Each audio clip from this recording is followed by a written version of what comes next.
ไม่ร้องให้นะถ้าอายคนกินอยู่แล้วนะอย่าเหมือนน้องมิลินอย่าเหมือน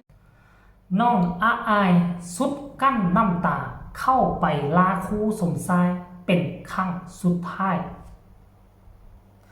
สบายดี FC แฟนคลับของน้องอายสกุลนพร FC ของเจบอลาวทั้งสองฝั่งของบอว่าจะอยู่ทั้งฝั่งไทยและกับฝั่งลาวคลิปนี้มาพบมาพ่อกันก่อนนอนทานผู้ชม FC แฟนคลับอีกคลิปหนึ่งก็แล้วกันเป็นเรื่องราวความผูกพันระหว่างคุณครูกับนักเรียนหรือว่าลูกศิษย์ซึ่งเป็นห้องเรียนของน้องอายได้ไปทำไปเรียนแล้วก็ได้ไปติดพันได้รับความอบอุ่นจากบรรดาครูบาอาจารย์อยู่ที่นั่นเพราะว่าน้องเป็นคนโด่งคนดังเป็นนักห้องประจำคงเขตนั่นครูบาอาจารย์ก็เคารพนับถือยกสูงให้น้องธิดาอายเป็นแบบอย่างให้แก่ลูกเต้าเหล่ากานักเรียนหลายคนอยู่ในโรงเรียนนั่นซึ่งคุณครูสมชายนี่นะก็เป็นคุณครูอาวุโสผู้หนึ่งที่ฮักและมักถ่ายคลิปของน้องอายอยู่ตลอดเวลาเพราะฉะนั้นเวลาน้องอายไปโรงเรียนก็จะได้รับความอบอุ่นจากคุณครูท่านนี่เว้าตามเสื้อซ้ำกับปูของน้องอายพุ่นแหละอายุอานามมื้อที่เขาเอิ้นว่าจัดงานเนาะจัดงานเลี้ยงทรงการออกจากบำเหน็จบำนาญของครูสมชายน้องอายติดภารกิจบ่ได้มาก็มีแต่น้องมิลินเนาะมากราบลาเป็นครั้งสุดท้ายน้องมิลินก็ให้ฝ้ายน้ำหูน้ำตา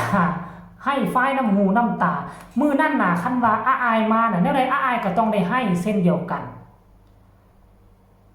ในเมื่อมื้อนั้นเพิ่นบ่ได้มาเพิ่นติดภารกิจมื้อนี้เพิ่นมาโรงเรียนเพิ่นก็รีบมุ่งตรงเข้าไปหาคุณครูสมชายอยู่ทางห้องพักครูสมชายก็กำลังนั่งตั้งอยู่ทางด้านเครื่องกลางหั่นบ่มีโต๊ะนั่งไว้ได้เนาะพอโต๊ะก็มอบให้ผู้อื่นเลยได้เนาะมีผู้อื่นมาแทนแล้วอายมาฮอดหน้าอันนั้นพอดีหน้าห้องพักพอดีคุณครูสมชายก็เอิ้นมาหาเลยก็เอิ้นมายืนเก่งๆกันนั่นอยู่ได้ถามว่านั้นนี่หนูขอโทษนะว่าซั่นเด้มื้อนั้นหนูมาบ่ทันหนูค้างานหนูบ่ได้มาว่าซั่นเด้คุณครูสิไปใส่ถามทั้งน้ำตาสิไหลยังใครว่าคุณครูสมชายเบรกเอาไว้ได้ทันบ่ให้น้องให้ว่าบ่ให้เด้อว่าซั่นเด้ความจริงเนี่ยน้ำตาน้องตกในแล้วน้ำตาอายน่ะตกอยู่ในใจพุ่นแหละเจบ่ลาวเบิ่งน่ะเจบ่ลาวก็ยังว่าน้ำตายิงพ่อนำคือบ่คิดบ่ฝันว่าน้องอายเนาะจะมีความผูกพันกับคุณครูสมชายขนาดนี้นับถือเป็นปู่เป็นพ่อเป็นแม่คนนึงเป็นผู้ปกครองอีกคนนึงอายก็บ่เว้ายาวคุกเข่าลงก้มกราบคุณครูสมชายโอ้ยค่อยเห็นสิล่ะค่อยก็น้ำตาสิไหลนำ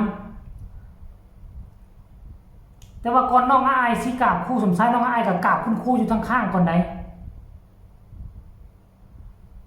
โอ้ยทุกคนคือหูจักสัมมาคารวะผู้หญิงคนนี้เห็นบ่กราบลงเลยคุณครูสมชายก็โอบกอดเอามือแตะไหล่ปัดผมออกได้ให้โอวาทลูกศิษย์ผู้ที่น่าฮักแพงเป็นครั้งสุดท้ายก่อนที่จะได้จากลากันตลอดไปอยากให้ทุกคนไปเบิ่งคลิปนี้แล้วจึงมาพ้อกันในช่วงต่อไปไปส้มพร้อมๆกันเลย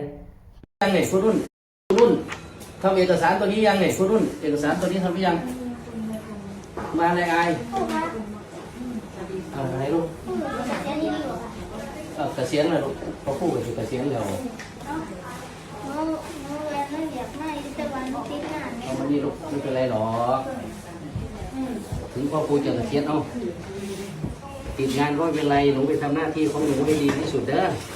หนูตั้งใจถึงพ่อครูจะเกษียณแล้วพ่อครูก็จะดูแลอยู่ห่างๆเด้อหนูเด้อพ่อครูก็รักหนูเหมือนเดิมมันเลยคนเก่งตั้งใจเด้อให้เก่งๆนะลูกเด้อยังไงพ่อครูก็จะดูแลอยู่ห่างแล้วไม่ร้องให้นะถ้าอายคนกินอยู่แล้วนะ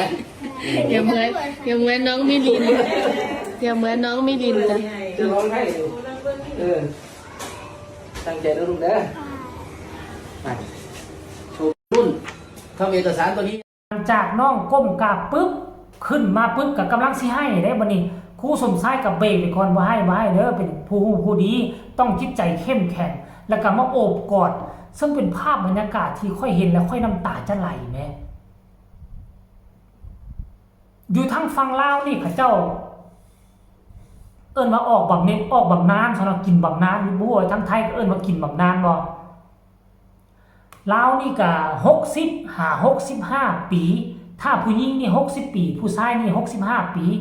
อยู่ทางฝั่งไทยก็คือกันบ่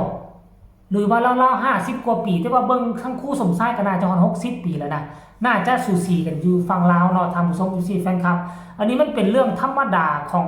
พนักงานที่เฮ็ดเวียกกับพรรคกับรัฐในเมื่อฮอดอายุปีการแล้วก็ต้องได้ลาออกหรือว่ากินบำนาญภาษาลาวเอิ้นนะเนาะนี่ก็คือภาพบรรยากาศที่ FC แฟนคลับทุกคนเห็นแล้วก็ต่างน้ำตาไหลถึงแม้ว่าน้องอ้ายบ่เห็นน้ำตาของน้องอ้ายแต่ฮู้ว่าอ้ายห้องให้ในใจ 1,000% FC แฟนคลับเห็นคลิปนี้แล้วก็พากันเข้ามาถล่มคอมเมนต์บางคนก็เสียดายครูสมชายบ่อยากให้ไปตอนนี้บ่อยากให้ออกตอนนี้อยากให้อยู่จนน้องอ้ายจบจากนี่ไปเลยเพราะว่าเราเป็นกำลังรักตัวหนึ่งแหละที่พักดันน้องให้น้องอ้ายอยู่ห้องเรียนนั่นแบบสบายอกสบายใจเราฮักเราหอมน้องอ้ายเอาแท้เอาว่าท่านผู้ชมค่อยเห็นหลายคลิปเลยแหละที่เราลิ้นกับน้องอ้ายถ่ายคลิปกับน้องอ้ายนะท่านผู้ชมเว้ยเดี๋ยวมาฟังคอมเมนต์แรกอันนี้ก็เป็น FC อ้ายว่าให้น้ำอีล่าว่าซั่นเด้ฮู้จักความหยังคิดซ้ำพอคนหักคนหอมว่าซั่นเด้ได้เวลาพักแล้วครับอาจารย์ว่าซั่นคนนี้บอกว่าฮู้จักความคักเด็กคนนี้ผู้ต่อมาก็บอกว่าลูกสาวพอจะน่ารักมากค่ะมาถามครูสมชายว่าครูจะเกษียณโอ้ภาษาไทยเอิ้นว่าเกษียณลาวเอิ้นว่ากินบำนาญออกบำนาญจริงๆฉันไม่อยากให้ครูเกษียณละเนาะค่ะว่าซั่นเด้ละนะค่ะคนดูห้องให้เลยจ้าว่าซั่นเด้ยินดีด้วยนะคะได้เวลาพักผ่อนครู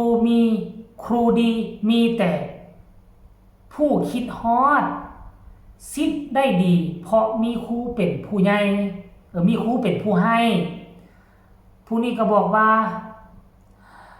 สะอ่อนเด้ดีใจนำเด้ออีล่าคนเก่งไปไหนมาไหนมีแต่คนหักใครอินดูเด้อลูกว่าซั่น